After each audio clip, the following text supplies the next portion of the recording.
नमस्कार। कल मैंने कहा था एक कहानी लेकर आऊँगा क्योंकि जिस पृथ्वी को, प्रकृति को जिस दृष्टि से हम देखते हैं ना, वो हमें वैसी नज़र आती है। तो ये बात है, एक बहुत समय की बात है कि एक नदी थी और नदी के दोनों तरफ एक दो कुटियाँ थी।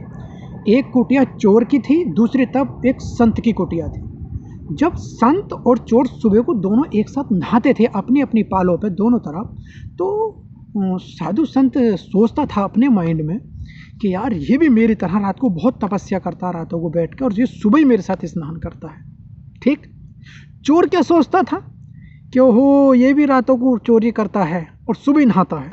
तो ये देखने की वाली बात है कि दोनों के नज़रिए अलग हैं और जैसा हैं वो वैसा ही सोच रहे हैं। तो कहते हैं कि जैसा तुम्हारे दिल के अंदर वृक्ष लगाया है वो वैसा ही फल देगा। कहते हैं आम का पेड़ लगाया तो आम ही देगा, अमरूद नहीं दे सकता।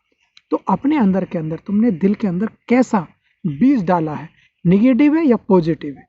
अगर निगेटिव है तो भाई निगेटिव बात आएंगी, अगर पॉजिटिव है तो पॉजिटिव बात आएंगी। मगर हम तो एक बात ये कहते हैं, इतना मज़ा निगेटिव नहीं है जितना पॉजिटिव। अरे कुछ ना मिला संसार का कोई टेंशन नहीं है, 2 रोटी तो चैन से मिलेंगी कम से कम, खुश तो हैं कम से कम अपने माँ बापों के साथ, अपने घर पे परिवार के साथ। और अपने परिवार को मतलब शुरू से इतना अच्छा मेंटेन करके लेके चलो। कहते हैं first impression so last impression. अगर एक बार आपने अगर इम्प्रेशन अगर गलत डाल दिया तो सारी ज़िंदगी के लिए डाल दिया, आप ये समझ लीजिए। एक बार अगर आपने क्योंकि बदतमीजी अगर घर में कर ली तो आपने वो सारी ज़िंदगी के लिए ना वो घर में माइंड में छाप छोड़ दी। तो पहले जितना हो सके शांत रहो, गम खाओ, क्योंकि नुकसान तो होते हैं इस दुनिया में बहुत ज़्यादा और ठीक भी होते हैं। कहते हैं क्रोध के ठंडा होने के बाद और आंधी तूफान के जाने के बाद पता चलता कि हमारा कितना नुकसान हुआ।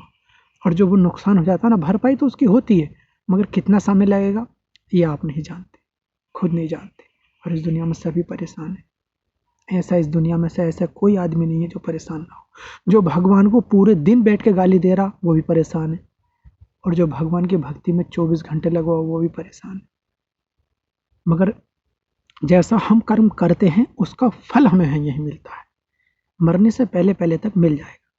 इसी वजह से कहते हैं अपनी ज़िंदगी का लक्ष्य इतना लंबा बना के चलो, भले ही मौत कभी भी आ जाए, कल आ जाए, कोई टेंशन नहीं है। मौत का नाम तो गाली नहीं है।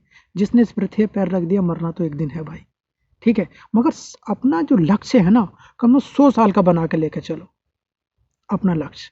एक दिन का बना कर मत लेके चलो, 100 साल का लक्ष्य बना के ले चलो। एक दिन की मत सोचो, भविष्य के बारे में सोचो बहुत लंबा। ठीक है। नमस्कार।